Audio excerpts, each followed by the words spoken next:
The universe and its mysteries starts aligning. Solar eclipses and all the mysteries of the universe. That and more we will be debunking today. So please stay with us. You're going to enjoy this ride.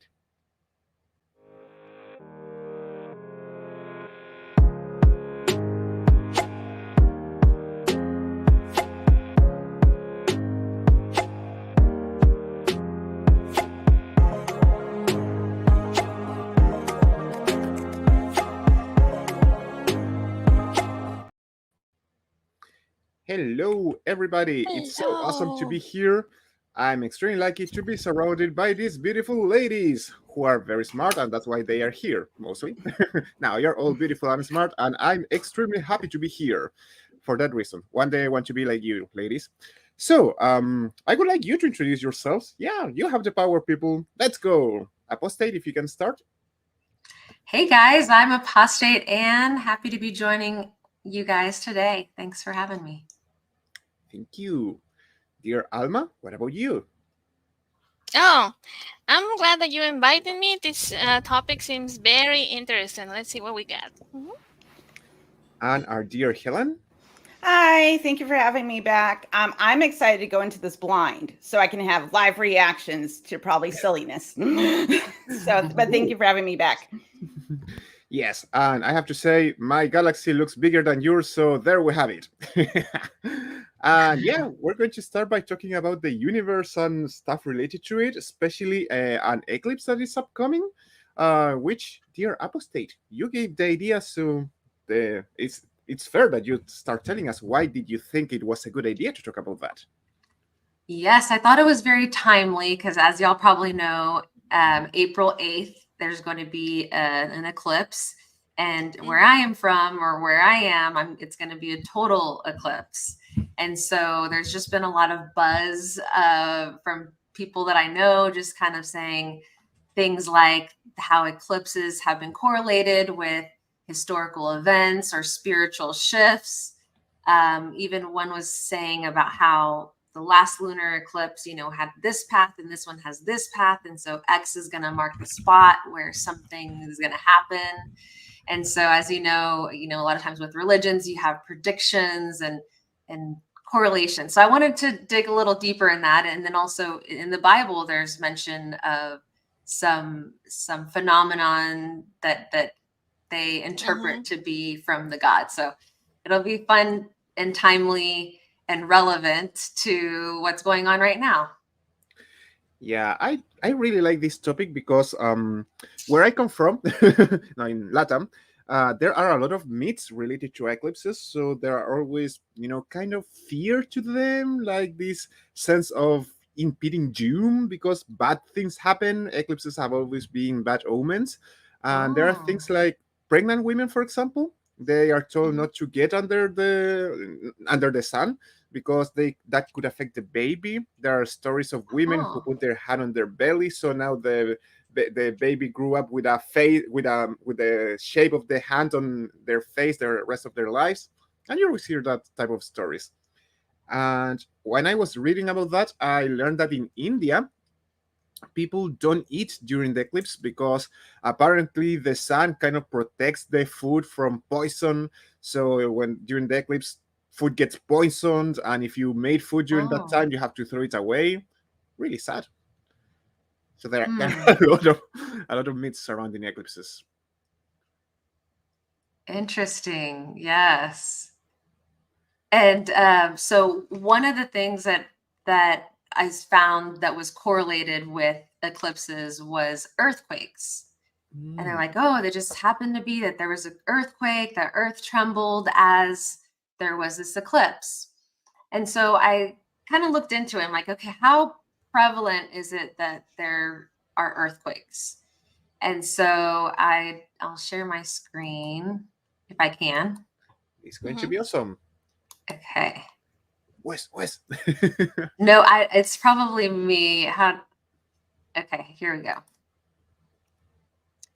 Can y'all see my screen? Now we yes. can. Okay. Yes.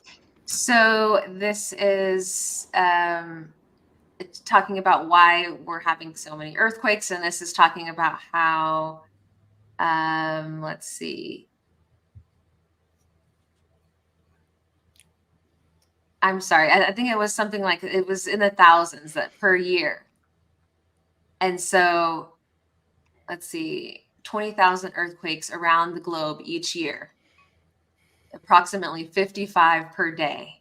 So if the eclipse is a global phenomenon, right, it's happening to the entire globe, I mean, surely it's going to correlate with some natural phenomenon such as an earthquake somewhere around the world. And because we understand how earthquakes happen, we understand it's to, maybe shifting tectonic plates.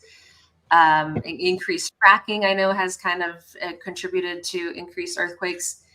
And we know how lunar or solar eclipses happen. I mean, there's no need to necessarily correlate them, or correlation doesn't mean causation. There you go. Yeah.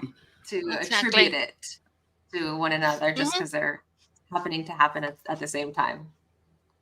Yeah, I mean, Yeah, maybe. Oh, go ahead, Alma.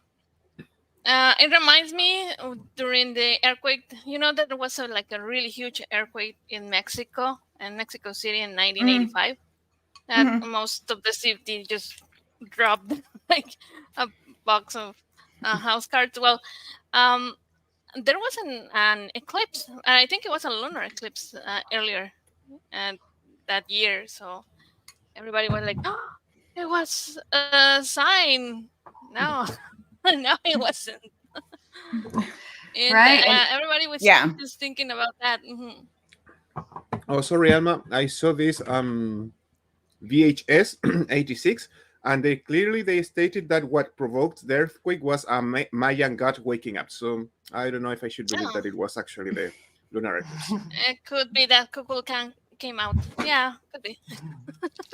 It's going to be the second coming of Jesus. We're just, because every time there's some kind of, event, it triggers, I don't know, thoughts about the apocalypse or, some, as you're saying in the pre-show, and about people that think that it contributes like a spiritual shift, like an age of Aquarius, if you're a new age woo-woo person.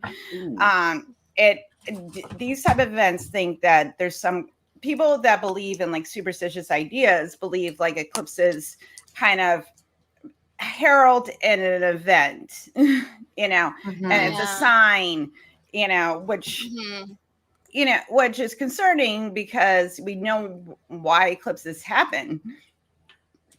We know the science, but even people that know the science that also believe in superstition, like they'll still try to like make a spiritual explanation for a natural phenomenon, which is left over from, in ancient past when we didn't understand how nature worked. That's exactly right. If you look into the origins of where those beliefs came from, then you find it usually was a time before we understood how lunar eclipses and solar eclipses were happening, to have a more physical explanation, right, versus spiritual.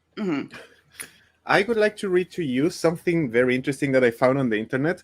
Literally, the only thing that I had to do was to write eclipse chakras, and I got to an interesting page that states.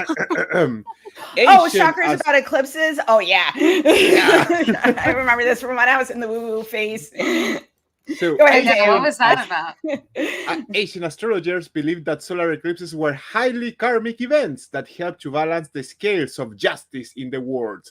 They were considered portal openers, helping to raise our consciousness and access higher frequencies.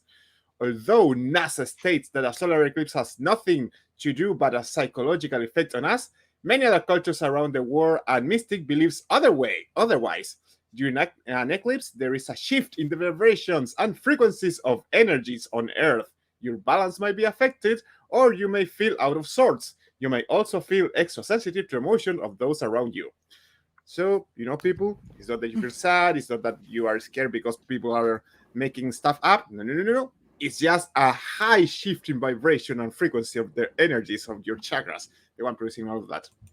So what? it's quite fun, quite entertaining how you can there's also a belief in the same I woo-woo love us. phase that the eclipse can balance your chakras and put you in alignment with the universe. So, you know, if you're gonna make up shit, it can go either way. So, Yeah, I guess. Yeah, if something good happens, then it was the alignment God doing it. If not, then it's the alignment darkness, causing spirits. something bad. Yeah, The alignment got it a wrong. shift. Long story short, give us your money and we will align your chakras with the eclipse of the universe. Sure. And Theo, going back to what you were saying about the myths, I wonder if, also children born with deformities was during a time where they didn't understand genetics and mutations and things like that, where it just happened to be during the year, let's say, of a lunar or a solar eclipse somewhere around the world, then you can attribute it. Oh, it must have been because of that. And subpointed the 9 months of pregnancy, which covers a whole big time span, where they can possibly attribute it to that. That doesn't matter. And that brings us also to the Bible, because if you guys remember, in the Bible, there is something that it says that if you put a branch with spots in it, sheep are going to become spotted instead of being white. And that's not how it works. And the people think that just by looking at things, your kids will go like that. It reminds me also that the time a lady had a kid with green eyes, and she said that it was because the cat was coming near her all the time. Has nothing to do that the guy in the butcher shop had green eyes. And it was the only one in the town with green eyes. Oh boy. That must be what it was. Yeah, it was the cat. Which movie? Oh, yeah. I wonder, sorry, and this is just a thought, because we were talking about how people thought, eclipses would cause birth deformities, but eclipses aren't common. They're common enough, that they happen on a frequent basis that we can observe them, but they're not common enough that they're happening through every pregnancy. So, what happened during your pregnancy if your kid, is born with a deformity or something like that, and if there's not an eclipse, was it someone giving you side eye, and then suddenly your baby's born with a cleft lip or something? What's the according to the Bible, a sin could have caused it. Yeah, it could be sin, or it could be somebody look at you funny, like Helen said. Yeah.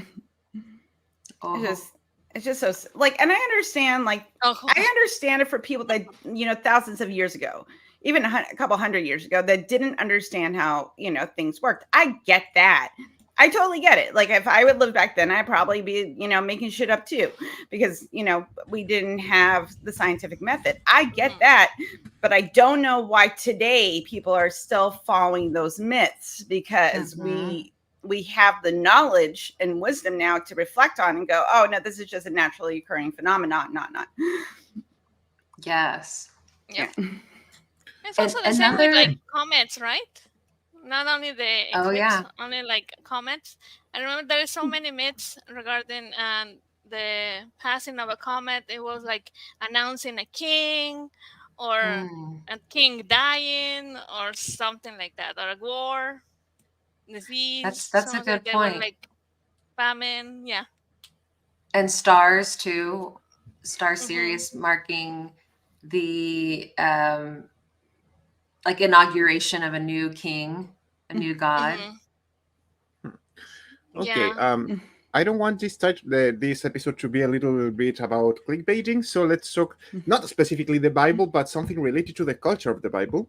Remember that a lot of people, they defend the genocide that happens here in America by saying, oh no, but we, quotation mark, because they think that they are the ones who came, brought them technology and civilization and culture.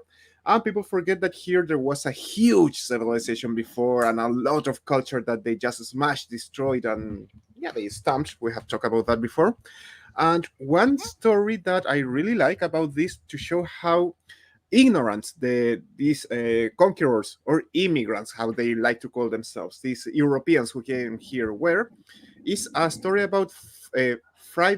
Okay, I'm going to read in Spanish. Fray Bartolome. This guy was a priest who came here to Mexico, if I'm not mistaken, or Honduras, Mm-hmm. around that place. I'm sure you know the story I'm about to tell, right, Alma?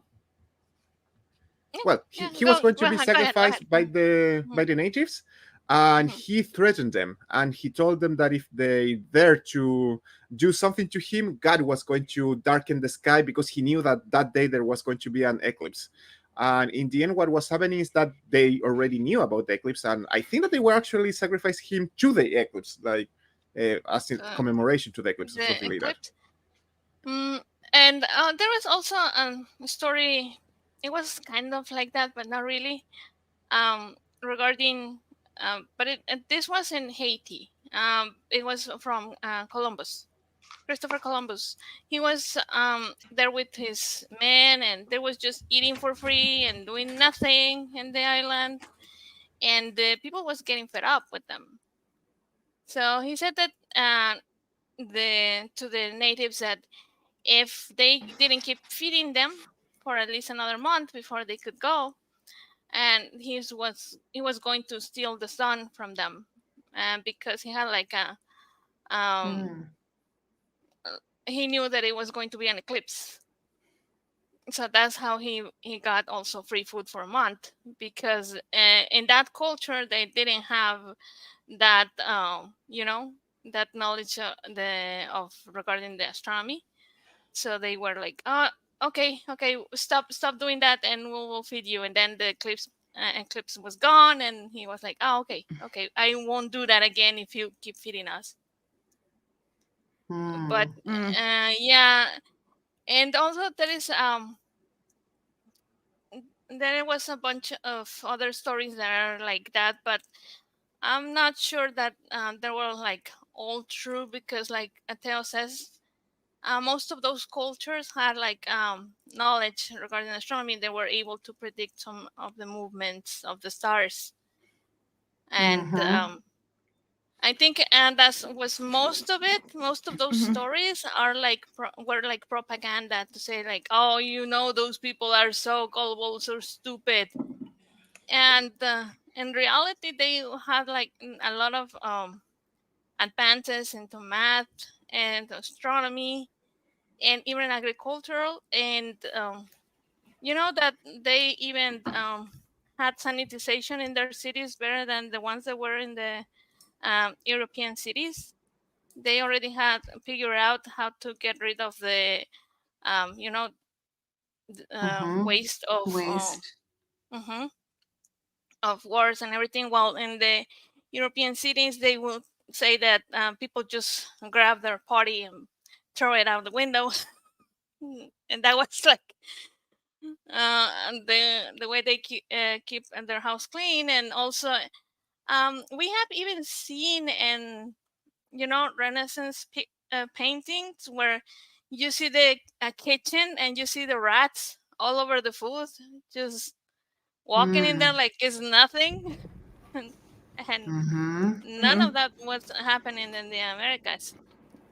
The fact is that it's not that the Europeans won and they or conquered the Americas because they have better guns or because they have better warriors or anything like that. The fact it was because they unleashed a plague that was um, the pox. So that plague killed around the 80% of the native population. So the people Wow. Chemical warfare. just left, yeah, and the people left, and there was just not enough to defend their land. So that was what happened, basically.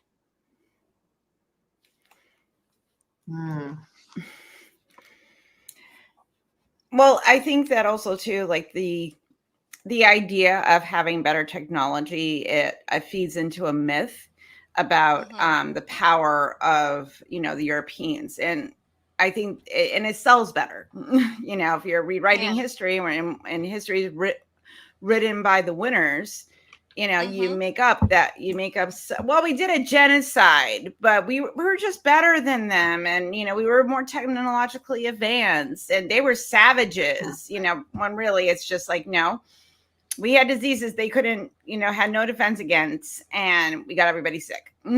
So, but again, it just shows how people will rewrite history so they can make themselves look better. Even though it's still, but either way, it's still kind of messed up any way you look at it. Yeah. I want to apologize because I had muted my microphone, so I thought you were ignoring me, and I was like evil people. But I was trying. According to me, I was saying, but I wasn't, that there is an interesting question in the chat about the eclipse that happened during Jesus' time, Jesus' crucifixion. Yeah, that one. I used to believe that myth, but actually it never happened. There was no eclipse during the time. Eclipse. There was no eclipse during the time. That was something that they just put there because they knew that sometimes these type of things would happen, but it didn't happen during the crucifixion. And we know because we can predict when eclipses are going to happen, and we can use that to go backwards and know when they did actually happen. And there was no eclipse during that time because due to the position of the moon, it was impossible for one to happen at that time. So that's just another lie from the Bible, people. Yeah. And another correlation that I've seen a lot is with regards to wars. Even now, they're like, oh, yeah, the war in Jerusalem and Palestine. But I was thinking back in my lifetime, and I'm like, I can't really think of a time that there wasn't a war, like Afghanistan and Iraq and, before my lifetime, Vietnam. And so, I mean, I think it would be pretty easy to correlate a war with an eclipse. An eclipse. Oh, you're totally right. I think that during the 10,000 years of history that we have recorded, there have been only like 100 years without any war happening that we know of. That's another thing that we know of, because probably it was happening somewhere else. But recorded, we have like 10,000 years of wars amongst us, almost as if we hated each other. Interesting. And don't you think if God could move the sun and position it and perfectly for a moment for darkness, like there would be for some more reason, maybe world peace or like something, rather than, okay, it's just aligned as part of the path as it would in just messed up things. In an eclipse. Dear Apostate. It seems it doesn't work that way. Yeah, God functions in mysterious ways. That means he only can do what naturally nature can do without any intervention from anything. Almost as if everything was random. Look at that. Well, I mean, the position of the moon is not random, but you know what I mean. When you find your keys, it's the same. That's the same rate as if you were just looking for them without praying. Maybe without the prayer, you would have found them faster. Possibly. Right, and it's explainable by the orbits.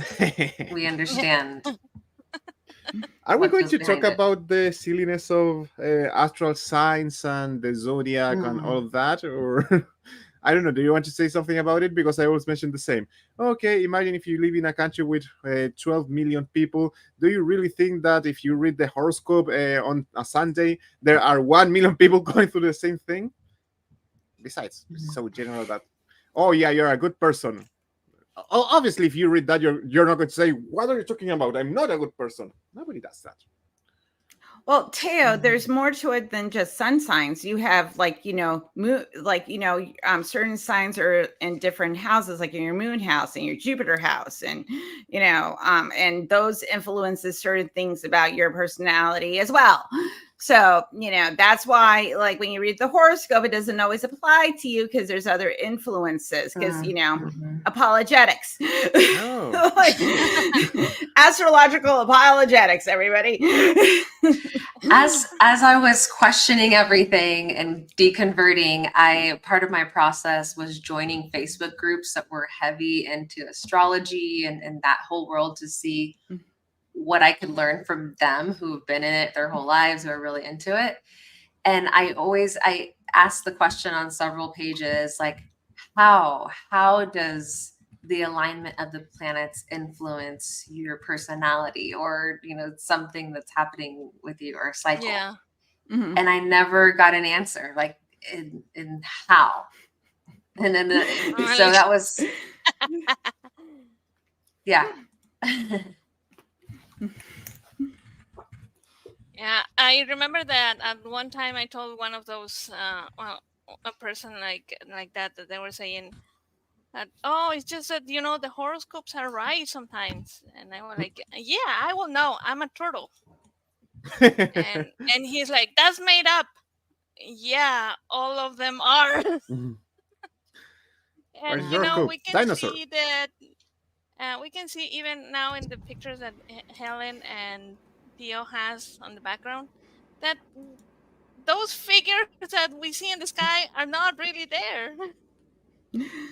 I love this. I love this quote by Arthur C. Clarke. I don't believe in astrology. I'm a Sagittarius, and we're skeptical. I love that quote.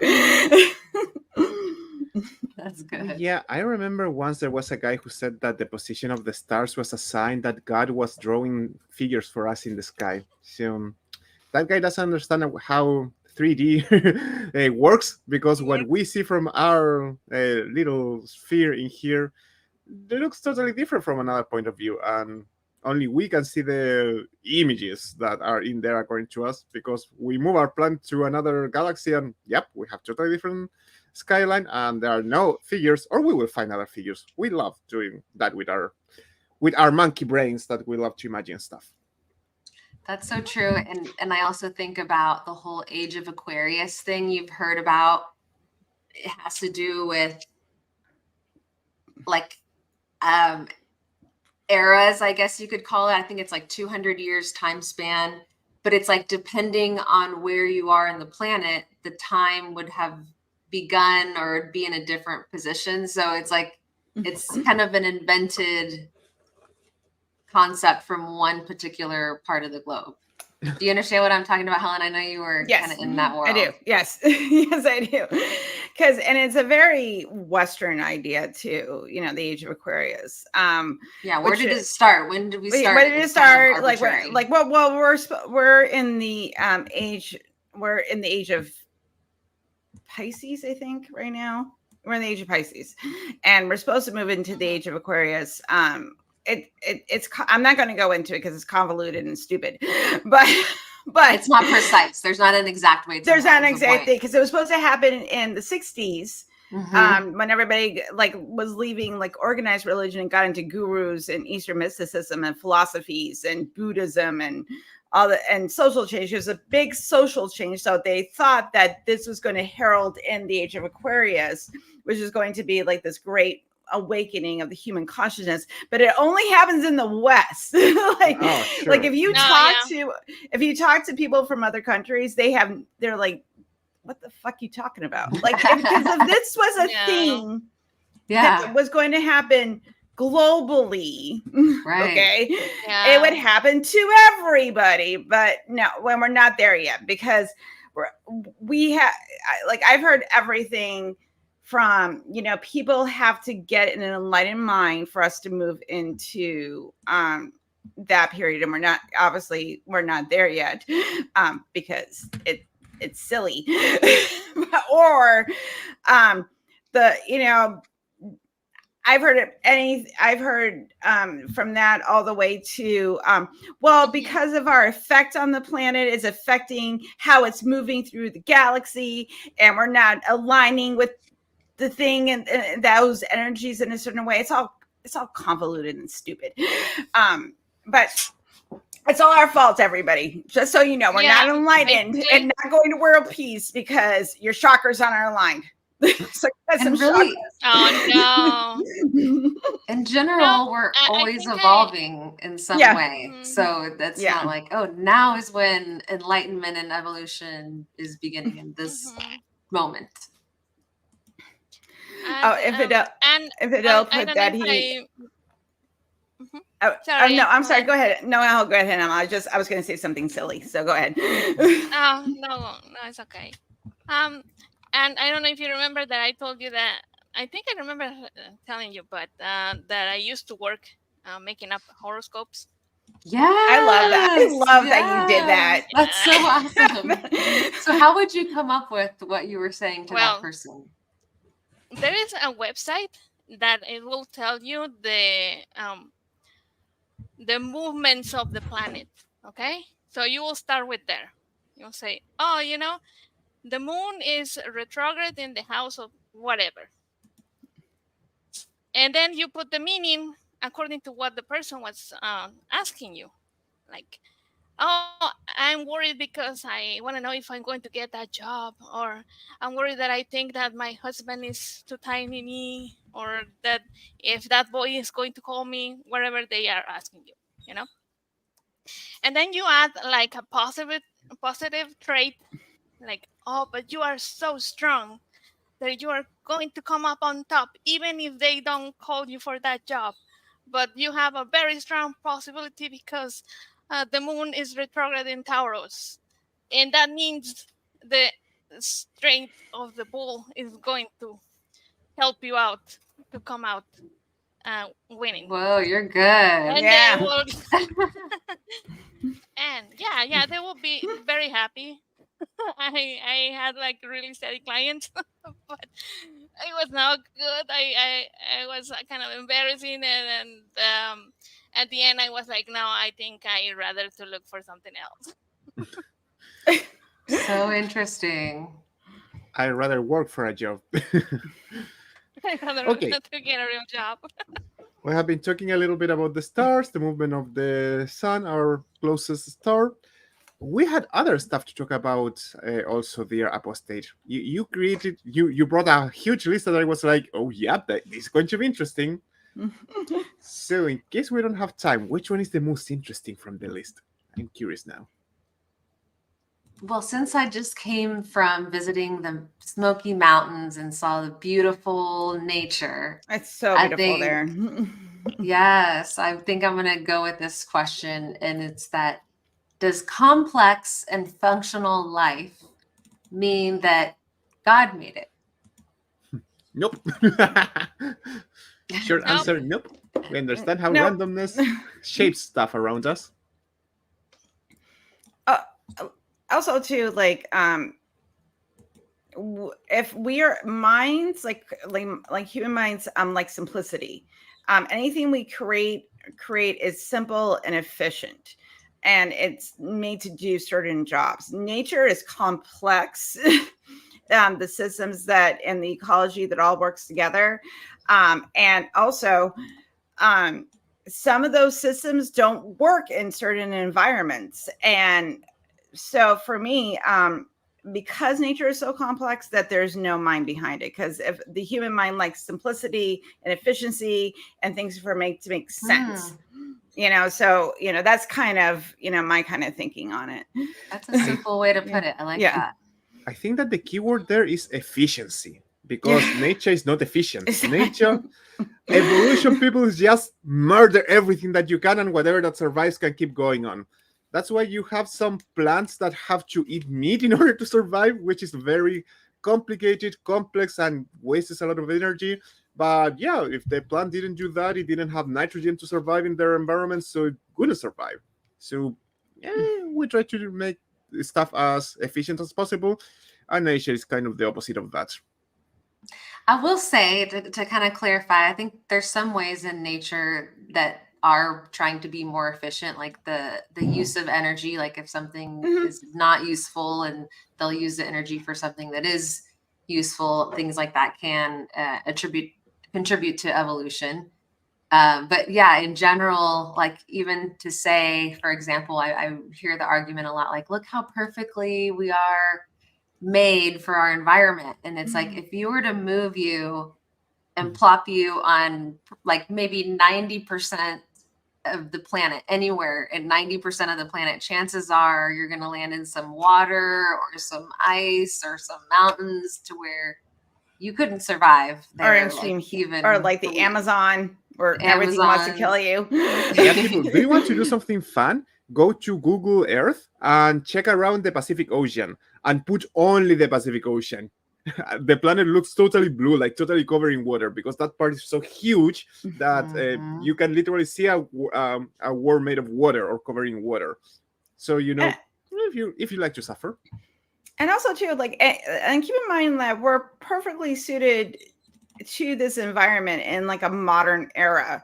Like we live in we live in houses. Like we are able to control temperatures. We have modern medicine. We have easy access to food and information. So it like when you're living with modern comfort, you can tell yourself like, oh look, the universe was made for me, and look how I perfectly fit into it. And it's like, listen, I'm like, our ancestors were running around trying not to get eaten by tigers and hunting for food and moving from place to place, and had to develop systems so they didn't freeze to death, or make sure they have fresh drinking water, all these different things that they had to discover on their own.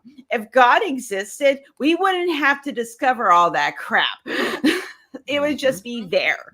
So I like, that's why I have quibbles with religion. Yeah. Have you guys seen that movie Into the Wild? How that poor guy just No, it's what's that about one this about? guy that Did I read the it book? says that he is going to live in nature. He grabs his van and goes to a forest or somewhere. I think I read the book in high school. I think there's I know the story. and I'm he trying to died. remember. Go ahead. He ended up dying of starvation.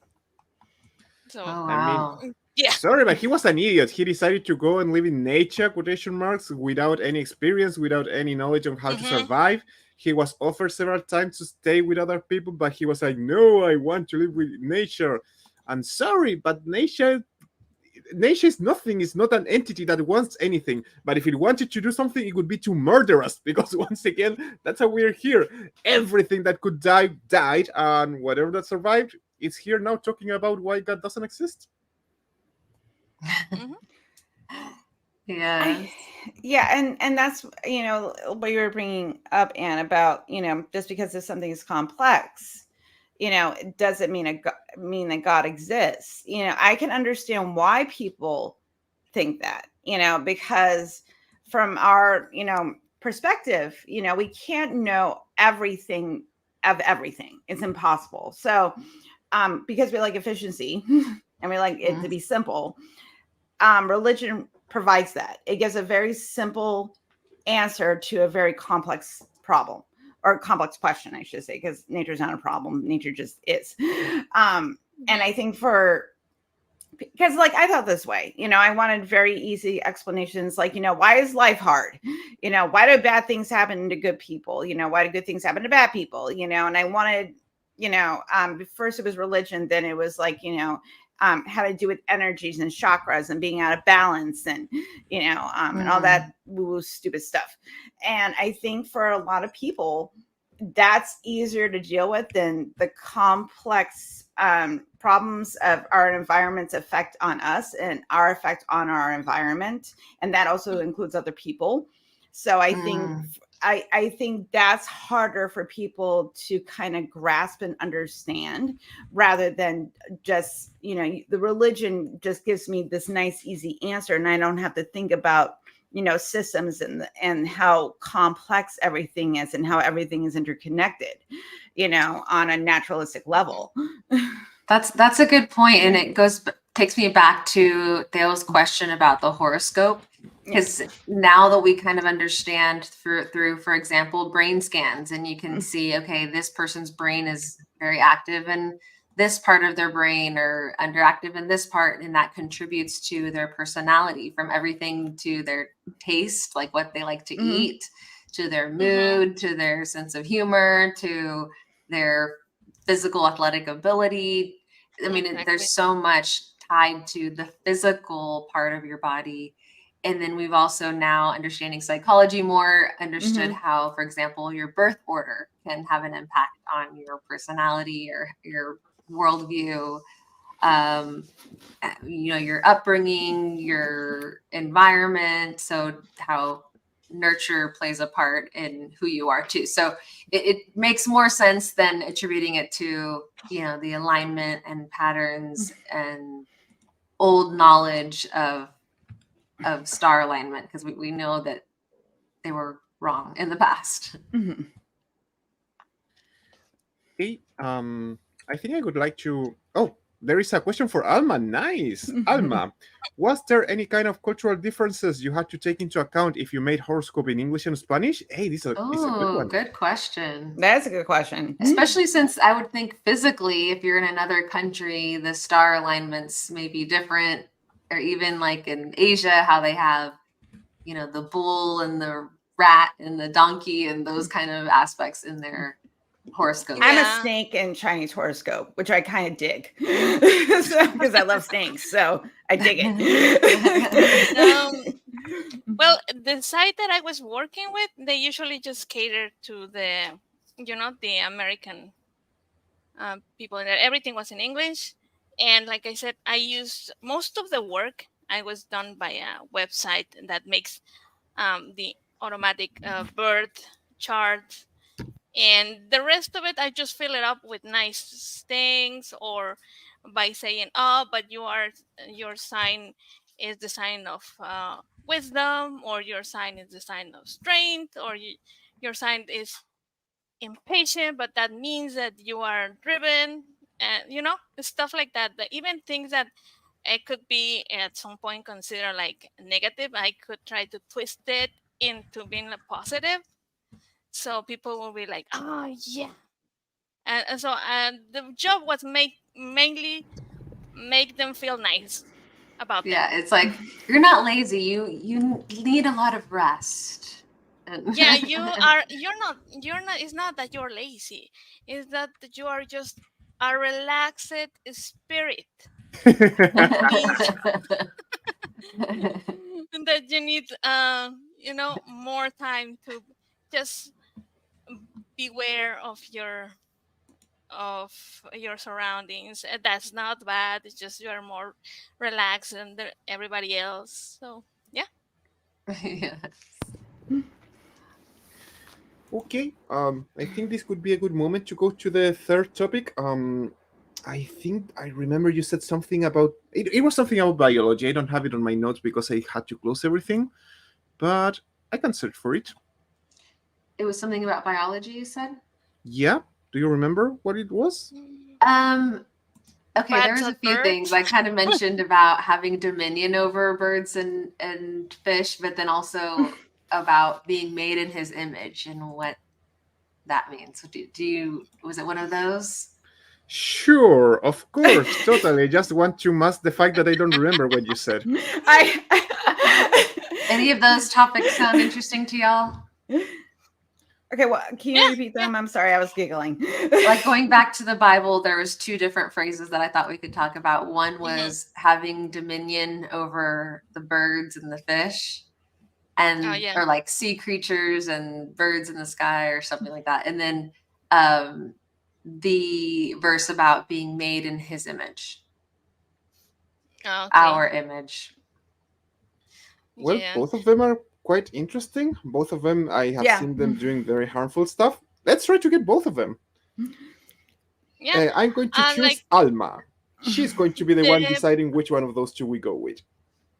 I think we can talk about both, but I want to talk first about the how we own, or we can have anything to do with managing the life on Earth. The dominion. If you are in a situation like example, like now that you went to the Rocky Mountains and you find yourself in front of a bear, you will soon realize that you don't have anything over one of those animals, and you are not able to master any animal at all.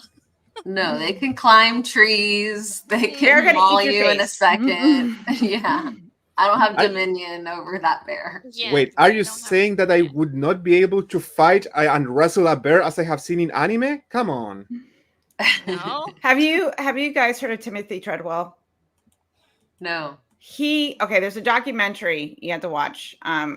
And this guy, he started as an amateur, like bear enthusiast scientist type of person, and he started spending the summertime up in Alaska, hanging out with the bears.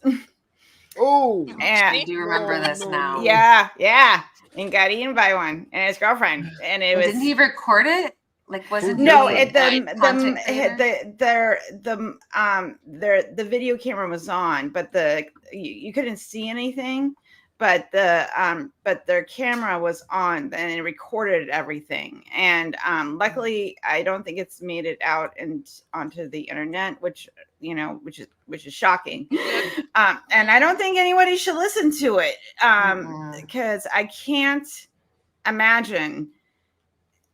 Because that seems too messed up. Like, it would traumatize me. I don't need to listen to that.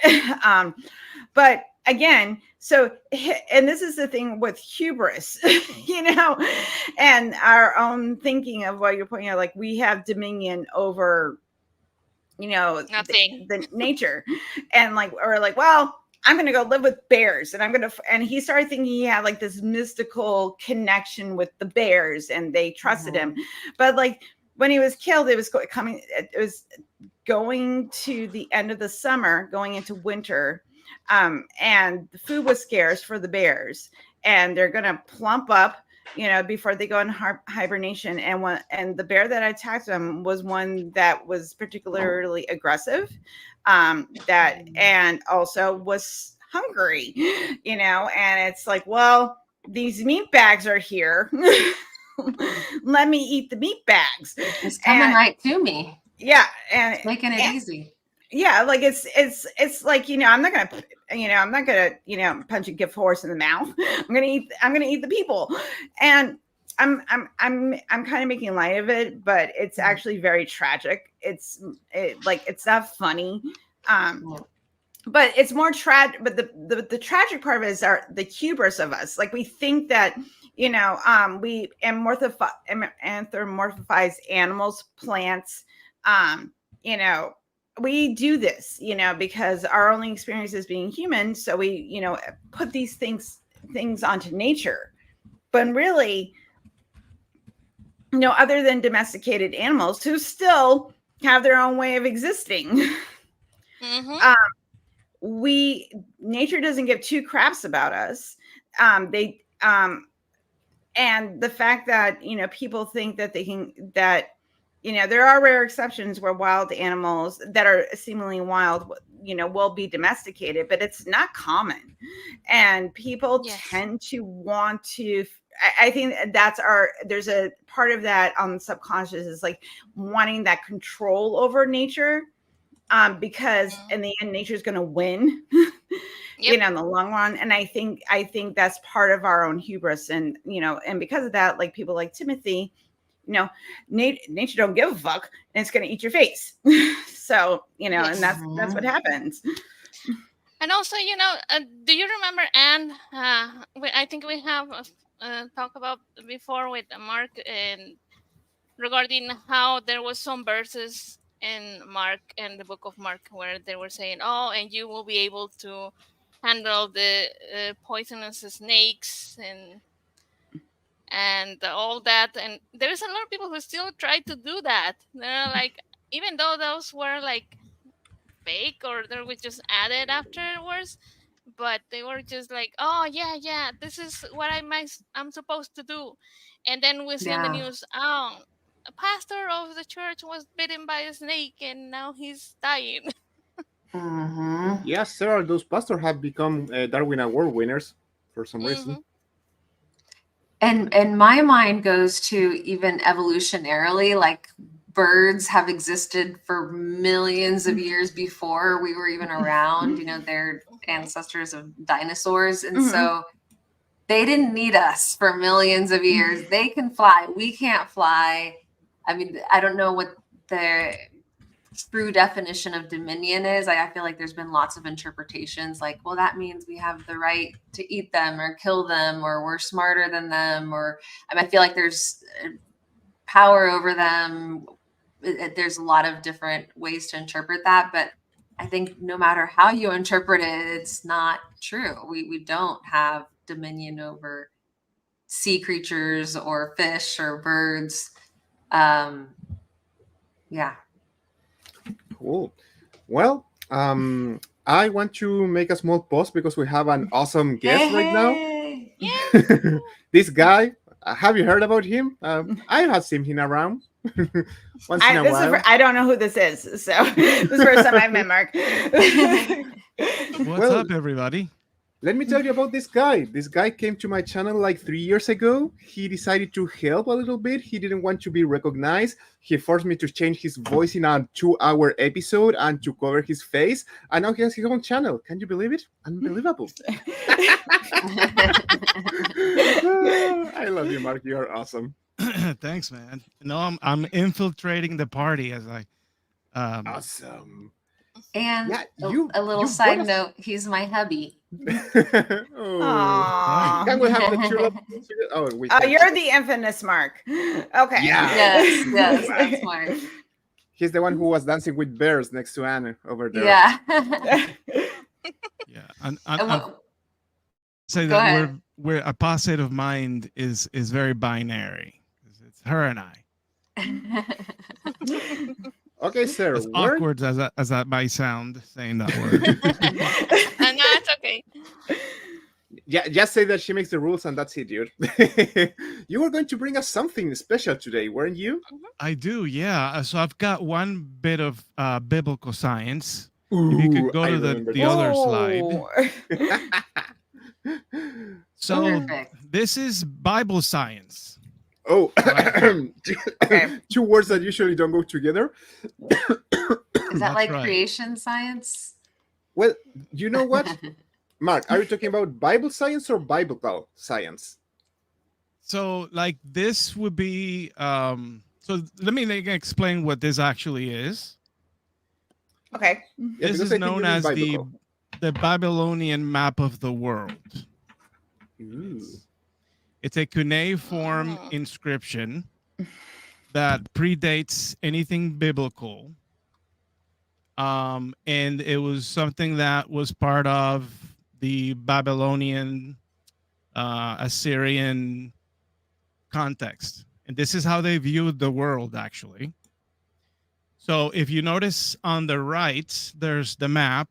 In the map, at the very center is the city of Babylon, which at the time, well, during the time of this would have been the capital of the Babylonian Empire. And there surrounding it, you've got different cities that are labeled.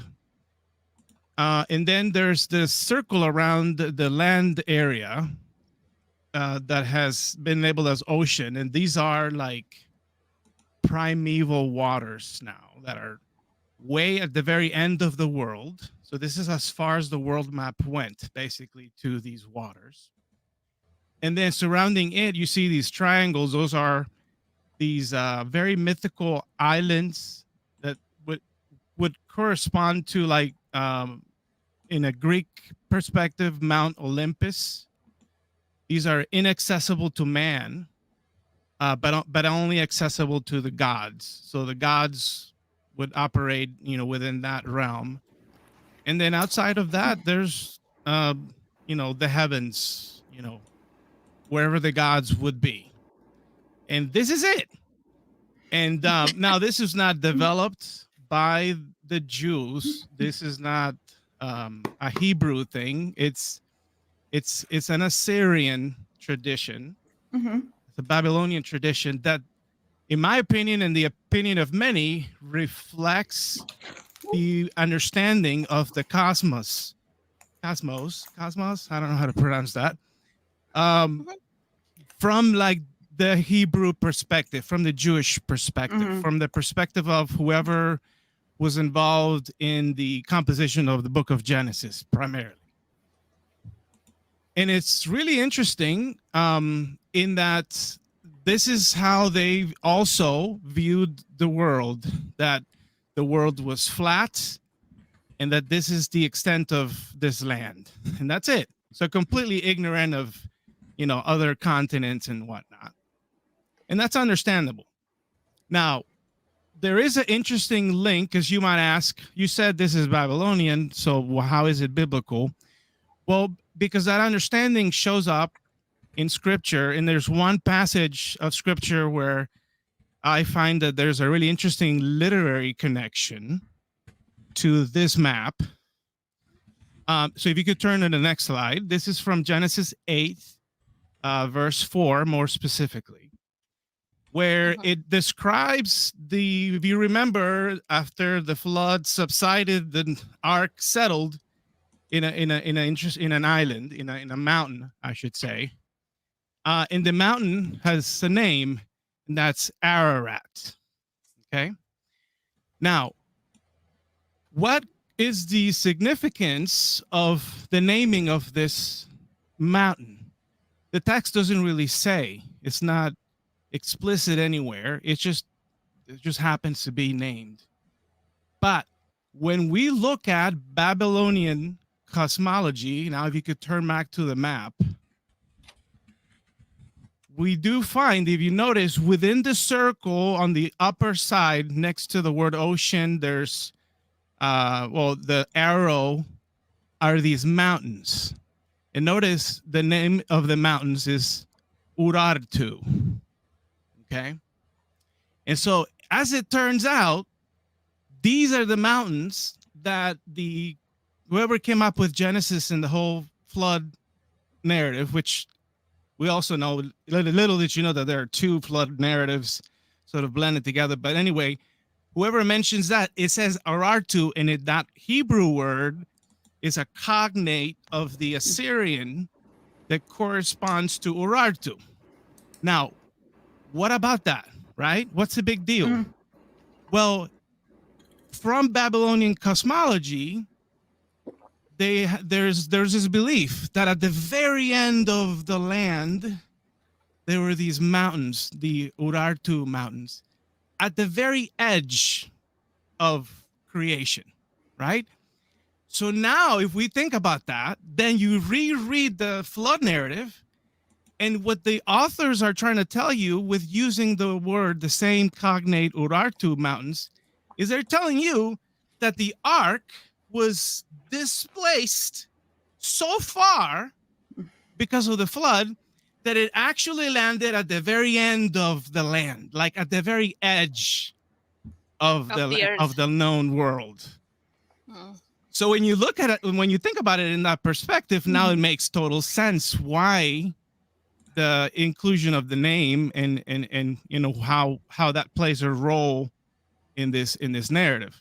And I just find it fascinating because it explains that the text a little more than just a simple reading of Genesis, but then it also tells us that, whoever came up with this was not like, having access to some sort of deity that was like giving out like these very important truths or anything, but they were just writing down mythologies, only reframed to say something different now, because the focus of the book of Genesis in large part is a polemic against none other than Babylon, and where eventually the temple is then reframed as the center of the universe, not Babylon.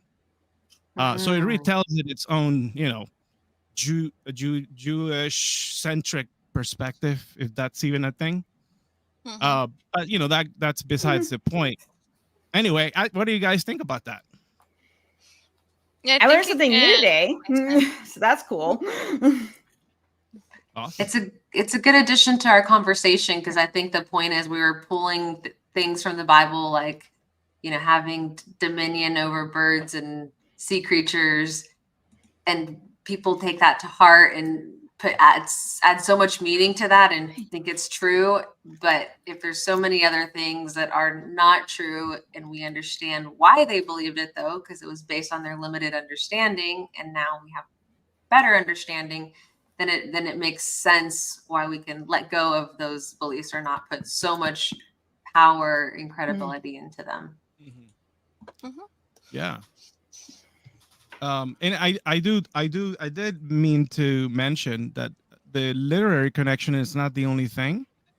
Something else is that the whoever came up with Genesis, whatever tradition that is, would have been exposed to this concept too. So it's not like I'm just putting two things together, but during the exile of Israel, they were in Assyria where this was sacred scripture in a sense. Like only that Marduk, a different god, is the main god, but this is what they would have picked up from the Assyrians, which is Okay. also curious because we also are aware of other narratives that seem to be picking up from this Babylonian tradition too.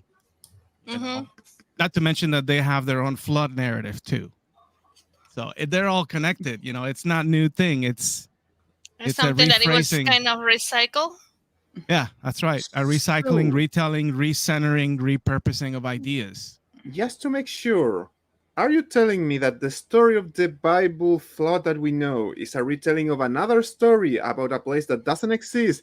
Therefore, Ron Wyatt, when he said that he actually found the ark in the mountain where it landed, is lying? I need my Yes. Yeah.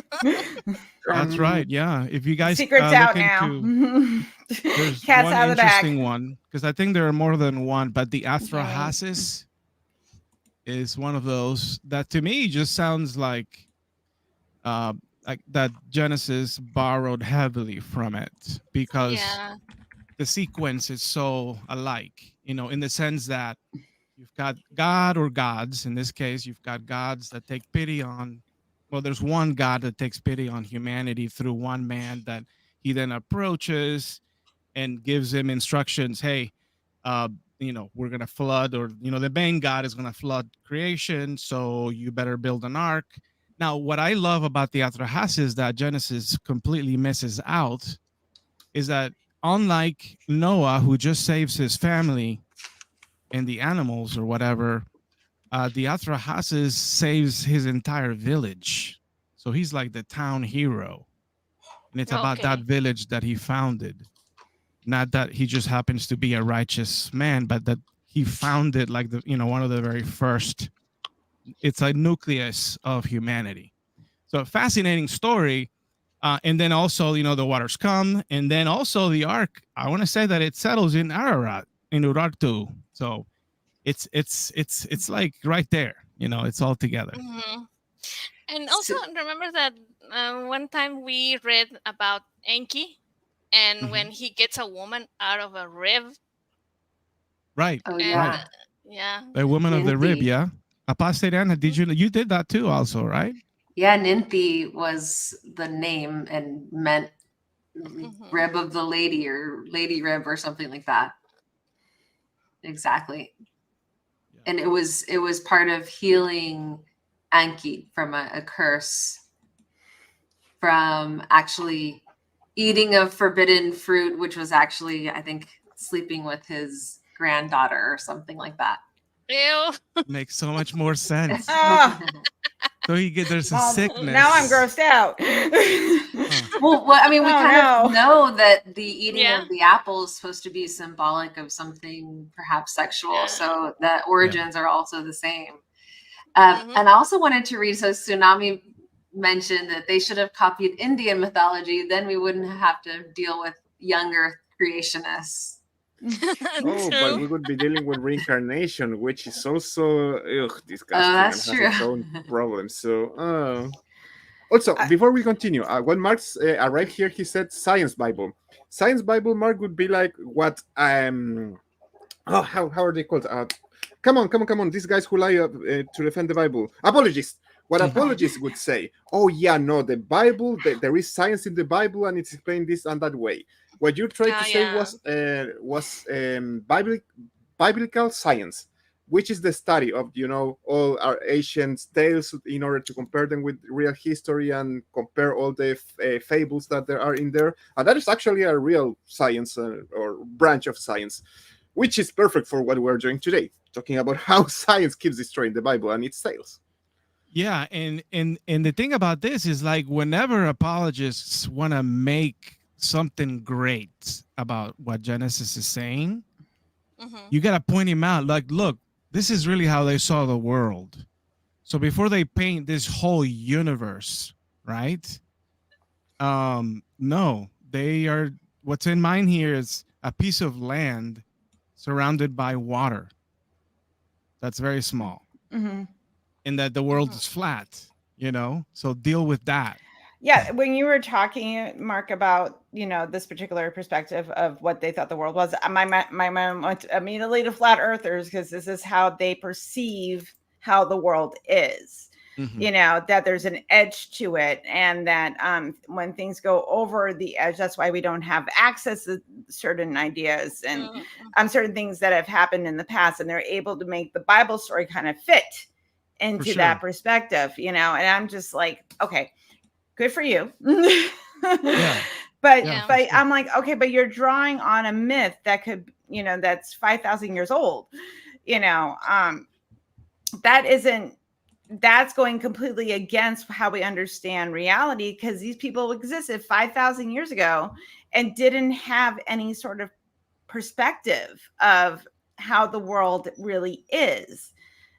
So again, it's like, they're trying to make, a square peg fit into a round hole, and trying to make it fit so they can keep pushing the narrative that the earth is flat, and this is why it's flat. And we have, and it relates to Jewish myth, though it's really, though a lot of flat earthers tend to be anti-Semitic. It's complicated, but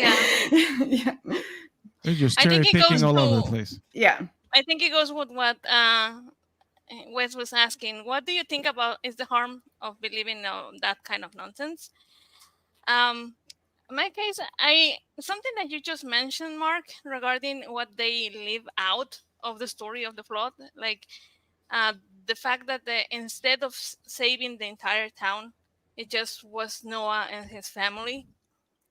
And I think is kind of the root of the problem regarding of many religions, is that it shows that God has favorites, and if you're one of them, you're good. It doesn't matter what you do, you're good. You can be the worst people on the planet, and you're still good. Because why? Because you are the favorite. And this is something that most religions install in the believers, that as long as you are in our religion, you're good, you are the favorite, and you are saved. And this is one of the harms that I see on this. Oh yeah, and then you watch the movie. I think it's Noah's Ark or whatever with Russell Crowe or whatever. Noah, which is Noah. And it shows how evil God is.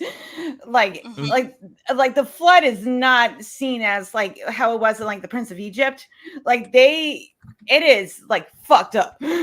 Yeah, I'm thinking like I bet a lot of Christians are not liking this version of it. Well, Darren Aronofsky is an atheist, so. But yeah, like if you look at Noah's family and everyone there, they're all very white European, beautiful looking people. Yeah. So like these are God's favorite. Like, what is that kind of you put two and two together is communicating something else. So I like I watched the Dune movie last night, so now I'm on this whole Dune thing. But one of the main things in the plot of Dune is the harm religion does and how it's used to manipulate people. And the main character Paul is seen as this holy savior to a certain to a society. And there was machinations and plots and plans to make him, come into existence, but the thing is, though, it's still myth. They built up this myth around this particular figure, and it leads people into a holy war, just because of superstition and these plots and ideas that have been going on for centuries of these ideas that are implanted into people, that there is a savior that's going to bring, certain groups of people, the chosen people, out of, despair. This it happens. They live on a desert planet into a green paradise, and we are the chosen people. And that's how religion manipulates. It's not just the myth. It's the people that carry it on and spread it, and people that just eat it because their life is hard, especially our ancestors, and there's this savior, and there has to be some kind of justice to it of how the world is going to be. And really, it's just a myth. That's why like cults happen and people claim to be saviors, and then usually ends up badly, because if you're doing anything that based on superstition, especially if that superstition leads you to cause harm to other human beings, it is going to fall apart.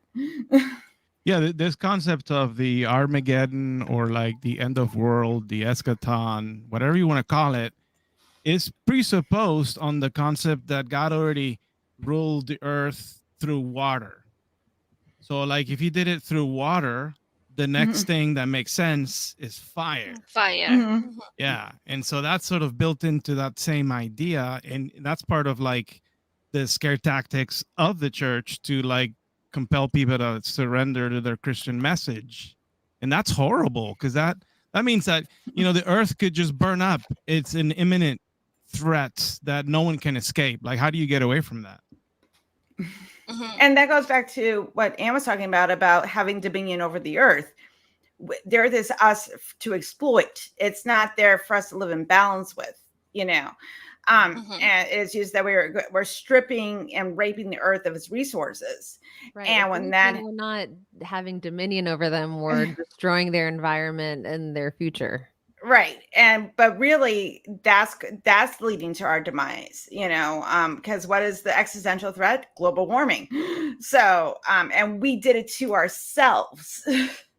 And then if we also poison the seas, you're poisoning the food you're going to be eating, and in effect poison yourself. Yeah, it is, that again, hubris. We are terrible at recognizing our own hubrises, and where, what sort of things benefit us, and how, again, you affect the environment, the environment affects you. So, and I think that when people just, read, that passage, that means like, oh, I get to exploit the land and its resources for us, because we are the higher being. We are God's chosen people. Blah, don't blah, you blah, know blah. that God's gonna renew and change everything? So who cares? Well, yeah, they're trying to usher in, it's so weird too that they want to, this is the thing that pisses me off really bad, is that they want to usher in an apocalypse. Like they think that we're living in the end times, and and they're trying to line things up to do all these things that are affecting like real human beings. And I'm sitting there going like, oh my goodness, please stop. please stop. Because they're also hurting themselves, and they don't see it. Yeah, but it's just the promises that most religions make, that can make people go crazy. You might not think so, but if they keep telling you, or like even at one point, I believe when I was like 12, 13, that there was a paradise waiting for me. And they will tell me, well, if you die now from a car accident and because you refuse blood, then you will go straight to that paradise. And you're like, oh, yeah, I should not get the blood then. And if you accept it, then you lose everything. You lose all of that, and you will never be able to live again. Yeah. So yeah, there is those kind of promises that keep people trapped in those religions, because they think they're going to lose not only their life now, that they're like eternity, and that's very scary. Yeah, and all of that based on Nothing. like a reading into a scripture in the Old Testament, right, Alma? Yep. Okay, guys, we have talked about a lot of stuff so far. I think 1 hour and 15 minutes is good time. I would like to thank our patrons, Dear West, do you have our patrons? Because I surely don't remember them. I know that Cindy is always on the list. There you are. Eric Ozol, Rion, Deneen Murphy, Dan D, Michael Wiseman, Cindy Plaza, I love you, Cindy, Sonny Shell, Aaron Coalson, Phil Calderone, Amanda McLeod, and Logan Fisher. Guys, you are awesome. You make all of this possible. Oh yeah, please check the other shows: Skeptic Haven, Secular Subboats, Sunny Spots, and the Global Atheist. Oh, that is this one. And Women Atheists Unload. I think some of you are going to be there, right? In case you want to, talk about it. Nice. Me and Alma. Cool. So, people, do you have any final words for what we have been talking today? We went from deep space to the ancient times of the Noah's Ark, which never happened. So, well, we have covered a good bunch today. We didn't talk about the design, but we did mention that in Asia, everything is chaos, and we're here because we didn't die, and that's it. that's the design. You didn't die. Apostate, would you like you to start? Just that I think just as our understanding from the past has evolved, there's more and more understanding that evolves our understanding of the world. And as as new knowledge comes about, our opinions and beliefs should change according to the evidence and where the evidence is leading. And so I think a lot of times where people are believing in superstitious things or supernatural things, a lot of times they lack the understanding of how the science is painting a different picture. So I love that we have these discussions and bring some of those new advancements and new ideas to light. Awesome. Dear Helen, what would you like to say about what we have been talking about? So I want to point out that, we started talking about, ancient myth. And now, in the 21st century, we're still believing that, eclipses bring forth, religious or spiritual events. We still believe in chakras, reincarnation, some kind of the age of Aquarius, on and on it goes. Though we're living in a more scientific area, people still believe BS. So, Yep. And I think this is a fault of, again, the human mind wanting, simplistic answers. And I think it also builds around our morality system, that we want to think there's some kind of divine reason why certain things happen, whether it be astrology, gods, energies, whatever it is, when really it's just us in our meatbag suits that we have to kind of deal with our own reality and how it is real, and how we need to take care of each other more and think skeptically, rather relying on myths and legends and falsehoods. Thank you so much. Dear Alma, what about you? Yeah, that people start to realize that all this magical thinking, it leaves you like prey of any kind of a scam that they want to run against you. It goes from read the horoscopes, chakras, cards, the anything that people wants to do just for money.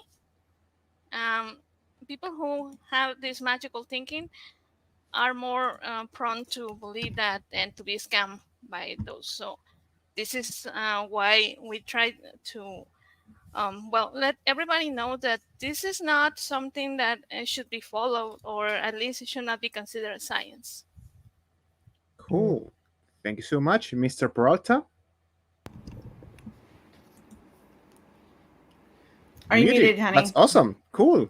I would simply say that with regards to Christianity, if you happen to find yourself at that stage of life where you think this is a true thing, that is not immune to this sort of magical thinking. And perhaps they thought that, the concept of a God becoming a man was something possible. And I just think that it is really time to move on from that kind of mentality. And if you're looking for evidence to understand that and see for yourself how how Christianity just fails at so many levels. Shameless plug. Follow Apostate of Mind on YouTube for more of that stuff. And thank you guys for giving me the opportunity to share with you some of that ancient foolishness that, it's clearly, responsible for those ancient myths that are just, our cultures just love to keep on telling and retelling. Cool. And of course, I always have to forget something. So, dear Wes, I forgot to ask you, do we have any interesting question in the chat that I should have mentioned or should I ask you about that didn't appear? I don't know if I can see the comments. I don't see any pinned comments. So, oh, there are two. Oh, yeah. Can you show us those two so we can finish with those? They look interesting. All if you can. Thank you, sir. The first one, that's a false dichotomy. There is no dispute between science and religion. Who said that? There is a dispute between naturalism and theism. What? Okay, science is just a tool. It's not a, true. it's not a thought. Yeah. But the problem is that this tool destroys all the myths in science. So, sorry, the myths in religion. The science destroyed religious myths. I mean, I remember that I had a list like how religion hated science so much because if you study anthropology, nothing in the Bible makes sense. If you know about biology, nothing, Adam and Eve do not exist. Therefore, there is no initial sin. Therefore, there is no reason for any religion stuff. Actually, I don't know how the heck the Catholic Church has this mental exercise where they accept evolution, but at the same time accept the need of that Jesus, which makes no sense at all. Oh, I remember that one. The way that they do it is this one, that the Bible is just a book to teach you about heaven. It's not the book to teach you about science or anything else. A book that doesn't have any concept of science doesn't have any science in it. Mm-hmm. I mean, going back to the guy's comment, I mean, I kind of feel like it's a difference without differentiation. Like, sure, it is naturalism versus theism. I get that, but specifically, since there's thousands of gods that have been believed in, specifically the Christian God, which is why we're saying Bible versus science. And sure, naturalism is the science that is. So, I mean, sure. I can agree with that. Okay, and I think that's it, right? Then thank you so much, everybody. If you want to see more of us, as Mark said, he has his own channel, Apostate of Mind. Apostate Anne is going to be there as well. You can find Alma and me at NuestraExperienciaAtea. Helen Greene is going to be here always, and now later she's going to go to Women Unleashed. And where else, dear Helen? Well, I'm a rotating co-host on the nonprofits through the Atheist Community of Austin. I am also an ambassador for recovering from religion. So if you or someone you know is dealing with issues of doubt, disbelief, please check out our resources at www.recoveringfromreligion.org. And soon I hope to be back at both of those because I really miss them. And thank you. Thank you, everybody. See you around and have a wonderful weekend. Bye-bye.